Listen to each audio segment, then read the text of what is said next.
ಭಾರತದಲ್ಲಿ ರಾಜಕಾರಣಿಗಳ ಸಾಮ್ರಾಜ್ಯ ವರ್ಷದಿಂದ ವರ್ಷಕ್ಕೆ ಹನುಮಂತನ ಬಾಲದಂತೆ ಬೆಳೀತಾನೆ ಇರುತ್ತೆ. ಗೆದ್ದಂತಹ ಶಾಸಕರು ಸಾವಿರಾರು ಕೋಟಿ ರೂಪಾಯಿಗಳ ಒಡೆಯರಾಗಿದ್ದಾರೆ. ದೇಶದ ಟಾಪ್ 10 ಶ್ರೀಮಂತರ ಶಾಸಕರ ಪಟ್ಟಿ ಈಗ ರಿಲೀಸ್ ಆಗಿದೆ. ಅದರಲ್ಲಿ 10ನೇ ಸ್ಥಾನದಲ್ಲಿ ನಮ್ಮ ರಾಜ್ಯದ ಸಚಿವ ಬೈರತಿ ಸುರೇಶ್ ಅವರು 648 ಕೋಟಿ ರೂಪಾಯಿಯನ್ನ ಘೋಷಣೆ ಮಾಡಿಕೊಂಡಿದ್ದು 10ನೇ ಸ್ಥಾನದಲ್ಲಿದ್ದಾರೆ. 4ನೇ ಸ್ಥಾನದಲ್ಲಿ ಗೋವಿಂದರಾಜನಗರ ವಿಧಾನಸಭಾ ಕ್ಷೇತ್ರದ ಕಾಂಗ್ರೆಸ್ ಶಾಸಕ ಪ್ರಿಯಾಕೃಷ್ಣ ಅವರು 1156 ಕೋಟಿ ರೂಪಾಯಿಯನ್ನ ಆಸ್ತಿಯನ್ನು ಘೋಷಣೆ ಮಾಡಿಕೊಂಡಿದ್ದಾರೆ. ಗೌರಿಬಿದನೂರು ಕ್ಷೇತ್ರದ ಪಕ್ಷೇತರ ಶಾಸಕ KH ಪುಟ್ಟಸ್ವಾಮಿ ಗೌಡರವರು ಬರೋಬ್ಬರಿ 1267 ಕೋಟಿ ರೂಪಾಯಿಯನ್ನ ಆಸ್ತಿಯನ್ನು ಘೋಷಣೆ ಮಾಡಿಕೊಂಡಿದ್ದು 3ನೇ ಸ್ಥಾನದಲ್ಲಿದ್ದಾರೆ.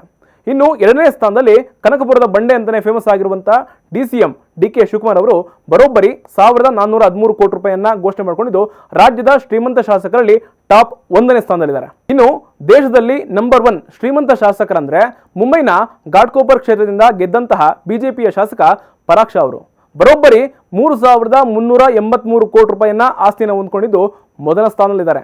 ಅತ್ಯಂತ ಬಡ ಶಾಸಕ ಸ್ಥಾನದಲ್ಲಿ ಪಶ್ಚಿಮ ಬಂಗಾಳ ರಾಜ್ಯದ ಇಂಡಿಯಾ ಕ್ಷೇತ್ರದಿಂದ ಗೆದ್ದಂತಹ ಬಿಜೆಪಿ ಶಾಸಕ ನಿರ್ಮಲ್ ಕುಮಾರ್ ದಾರ್ ಅವರಿದ್ದು ಇವರ ಒಟ್ಟು ಆಸ್ತಿ ಕೇವಲ 1700 ರೂಪಾಯಿ ಅಷ್ಟೇ.